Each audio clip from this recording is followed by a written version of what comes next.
할렐루야. 예배하는 저와 여러분에게 하나님의 평안과 은혜가 함께 하시기를 간절히 소망합니다. 오늘은 사도행전 12장 1절에서 5절의 말씀을 통해서 성장 속의 저항이라는 제목을 가지고 함께 말씀을 나누고자 합니다. 지난주 예루살렘 밖에 안디옥 교회의 성장을 다루면서 점차 복음이 확산되고 있음을 보았습니다. 물론 안디옥에서뿐만 아니라 이 예루살렘 안에서도 예수님을 메시아로 받아들이는 사람들이 많이 생겨났습니다. 그 가운데는 이방인들뿐 아니라 유대인들 그리고 제사장들에게까지 예수님께로 돌아서는 일이 일어나게 되었죠.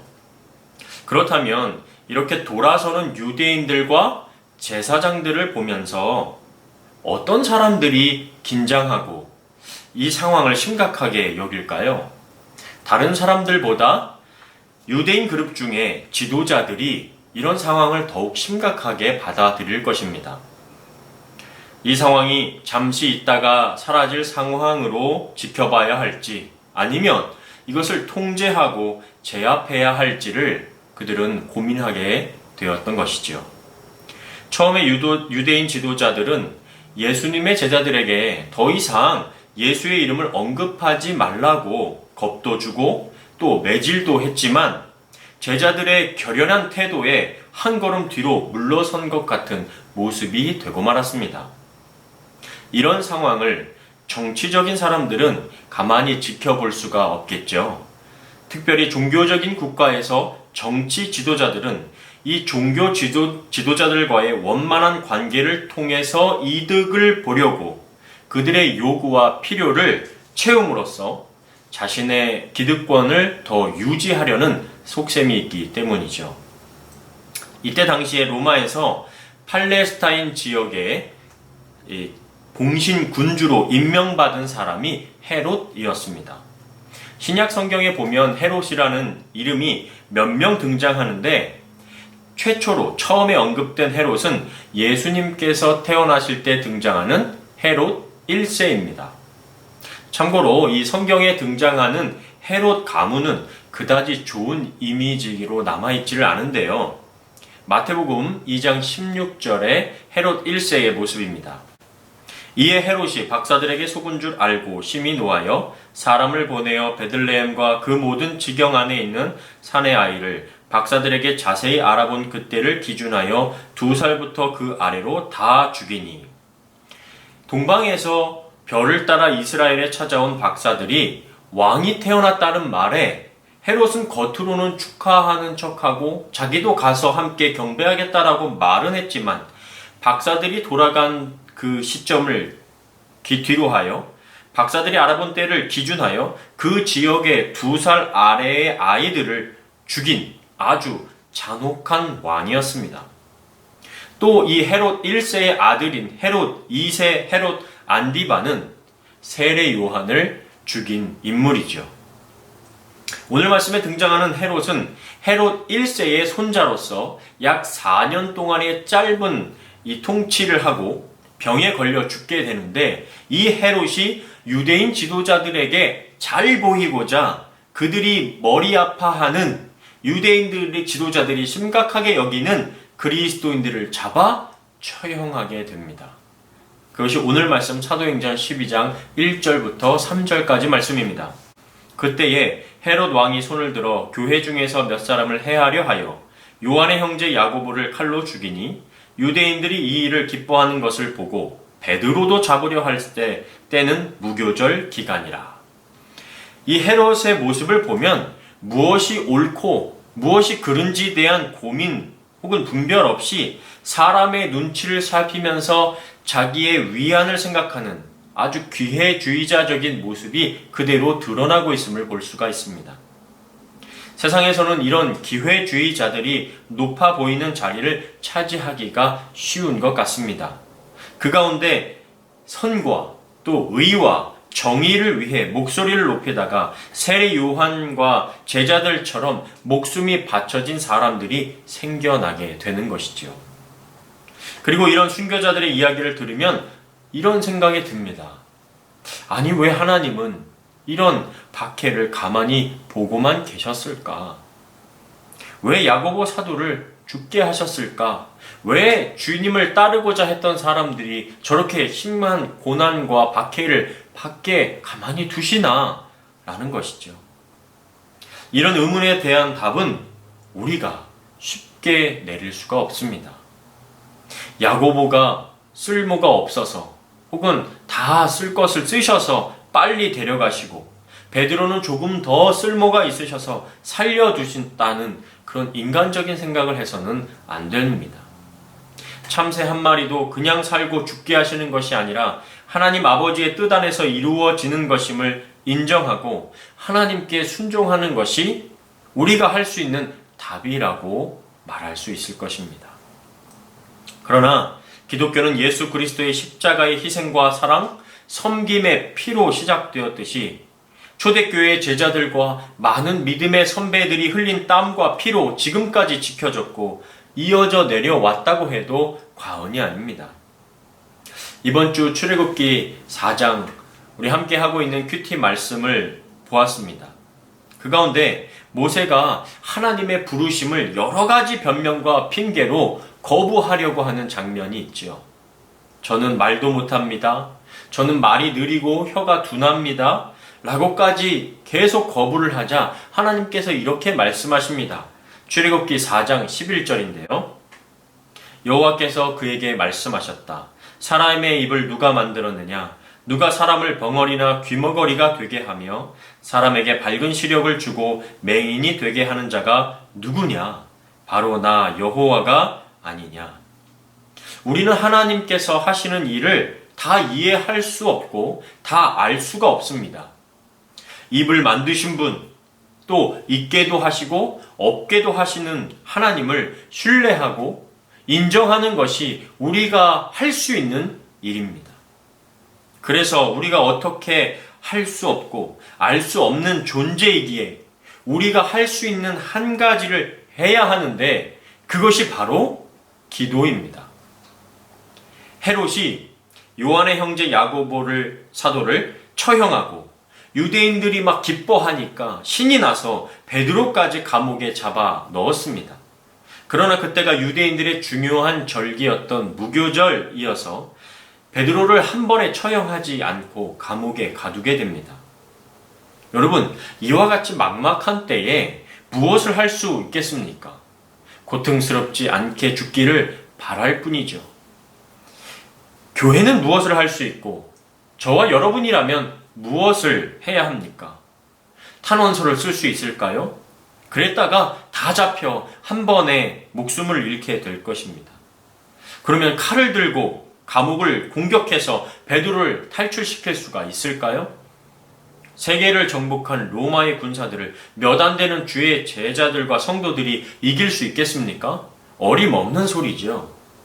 사도행전 12장 5절입니다. 이에 베드로는 옥에 갇혔고 교회는 그를 위하여 간절히 하나님께 기도하더라. 교회가 된 성도들은 한 마음으로 베드로를 위해 간절하게 하나님께 기도했습니다. 여기서 사용된 이 간절히라는 단어는 예수님께서 겟세마네 동산에서 잡히시기 전 십자가를 앞에 두고 기도하실 때 사용된 단어와 같은 단어입니다. 누가복음 22장 44절입니다. 예수께서 힘쓰고 애써 더욱 간절히 기도하시니 땀이 땅에 떨어지는 핏방울 같이 되더라. 교회는 베드로를 살려주시기를, 그의 목숨을 건져주시기를, 마치 죽어가는 자녀를 위해 부모가 간절하게 기도하는 것처럼, 예수님이 우리를 위해 십자가를 놓고 기도하시는 것처럼 베드로를 위해 간절히 기도했습니다. 이것을 우리는 중보 기도라고 표현합니다. 이런 기도를 하나님께서 어찌 무시하시겠습니까? 어찌 듣지 않으실 수 있겠습니까?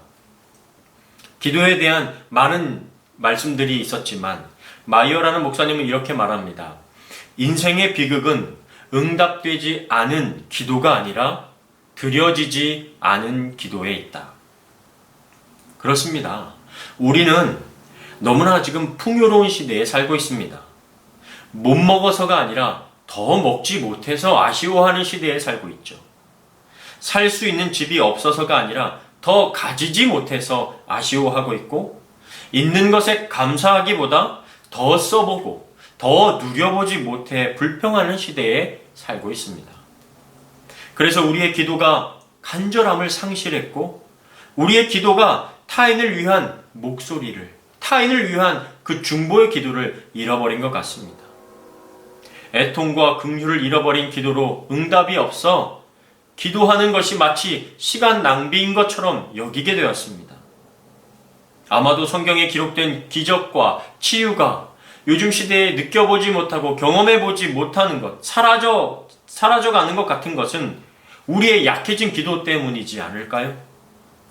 초대교회가 베드로를 위해 간절히 기도할 때 하나님은 주의 천사를 보내주셔서 아무런 방해 없이 그 감옥을 탈출할 수 있도록 하셨습니다.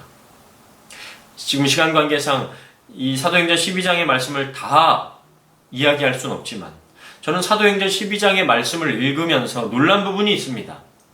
천사가 나타나 베드로를 감옥에서 탈출시킨 것보다 더 놀랬던 것은 감옥에 갇혀있는 베드로가 깊이 잠들었었다는 것입니다. 사도행전 12장 7절부터 8절입니다. 그런데 갑자기 주님의 천사가 나타나고 감방 안이 환해졌다. 천사가 베드로의 옆구리를 쳐서 깨우며 어서 일어나거라 하고 말하였다.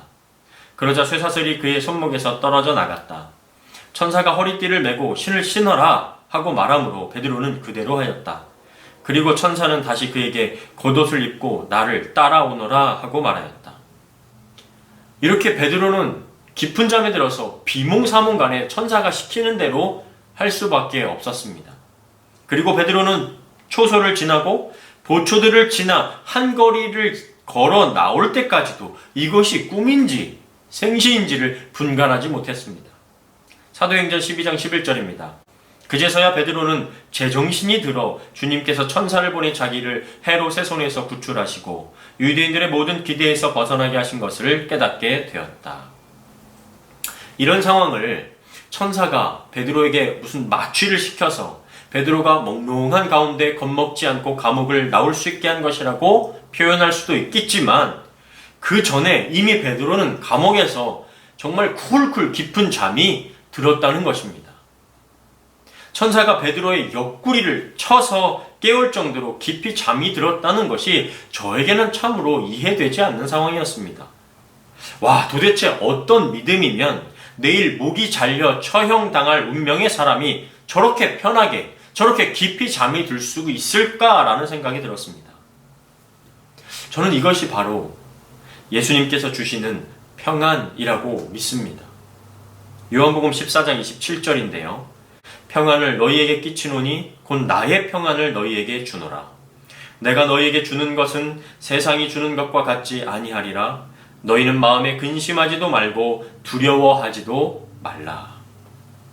내일 당장 처형당할 것 같은 상황에도 근심이 없고 두려움이 없고 마음에 평안이 있는 상태, 정말 감옥에 있으면서도 깊은 잠을 잘 수 있는 상태, 주님이 주시는 평안으로 가득 찬 상태가 바로 오늘 말씀에 있는 베드로의 모습이지 않겠습니까?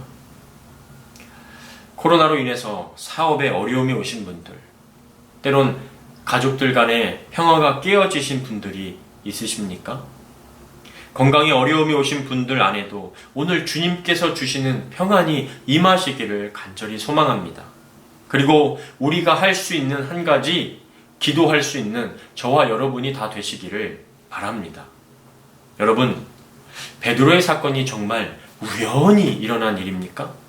어쩌다가 있을 수 있는 우연이라고 생각되시는 분들이 있으신가요?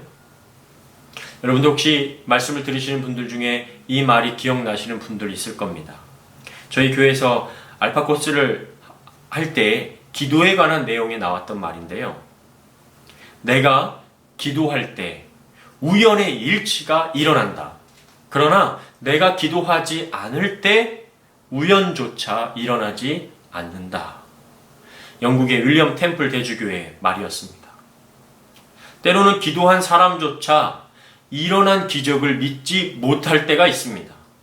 바로 베드로를 위해 기도하던 교회가 딱 그와 같은 모습인데요. 감옥에 있는 베드로가 살아날 수 있도록 교회가 간절히 기도했는데 막상 살아나오니까 그 살아나온 베드로를 믿지를 못하는 겁니다. 사도행전 12장 13절부터 15절입니다. 베드로가 대문을 두드리자 로데라는 어린 여종이 나왔다. 그녀는 베드로의 음성을 알아듣고 너무 기뻐서 미처 문도 열지 못하고 달려 들어가 베드로가 대문 밖에 와 있다고 외쳤다. 그러자 사람들은 로데를 보고 내가 미쳤구나 하였다. 그래도 그녀가 사실이라고 우겨대자 그들은 그의 천사겠지 하고 믿지 않았다. 그렇습니다. 간절히 베드로가 살아날 수 있도록 기도했는데 정말 하나님의 방법대로 놀라운 역사 가운데 살아나오자 믿지를 못한 겁니다. 복음성가 중에 이런 찬양의 가사가 있습니다. 내가 생각하는 것보다 더욱 이루시는 하나님. 내가 생각한 것보다, 내가 기도한 것보다 더 이루어 주셨고 상상할 수 없는 방법을 행하시는 일에 사람의 머리로는 믿을 수가 없어서 그 어린 소녀에게 내가 미친 것이 아니냐고 말하게 되는 것이죠. 여러분, 이런 내용이 정말 우연처럼 보이십니까? 이와 같은 일들이요, 중국 지하교회에 일어났었고 일어납니다. 북한 지하교회에 일어났었고 선교사들의 간증을 통해서 이런 말도 안 되는 놀라운 일들이 일어난 것을 듣게 됩니다. 지금도 이슬람권에 선교하고 계신 분들이 이러한 놀라운 경험들을 하고 있습니다. 우리가 알지 못하면 없는 것이 아닙니다. 알지 못하면 없는 일이 아닙니다. 또한 이런 일이 일어나지 않는다고 해서 하나님이 없으신 분이 아닙니다. 하나님은 지금도 살아계시고 온 우주와 우리 삶 가운데 역사하고 계시는 줄 믿으시길 바랍니다. 끝으로 주의 제자들을 박해하려 했던 헤롯의 마지막 모습, 마지막 기록을 함께 살펴보기 원합니다. 사도행전 12장 23절입니다. 헤롯이 영광을 하나님께 돌리지 않으므로 즉시 주님의 천사가 그를 치자 그는 벌레에 먹혀 죽고 말았다. 이 당시의 역사를 기록한 요세푸스에 의하면 헤롯은 지독한 복부의 고통을 겪었고 5일 만에 죽었다고 기록되어 있습니다. 죽음의 정확한 원인을 알 수는 없지만 현대의 학자들에 의하면 회충에 의한 감염으로 사망했을 것으로 추정하고 있습니다.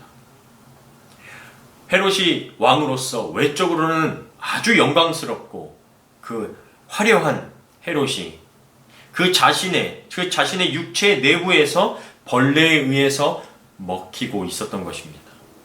그리고 누가복음 12장 24절엔 이렇게 기록됩니다. 하나님의 말씀은 흥왕하여 더하더라. 아멘.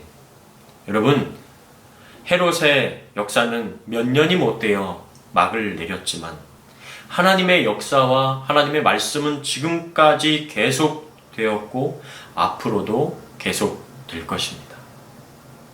어떤 어려움과 역경 속에서도 우리가 할 수 있는 하나님께 기도함으로 평안을 누릴 수 있는 교회와 그리스도인들 다 되실 수 있기를 간절히 바랍니다.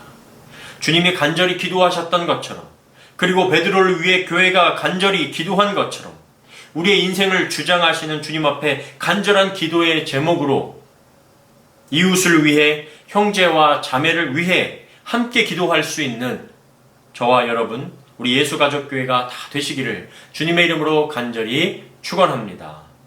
아멘.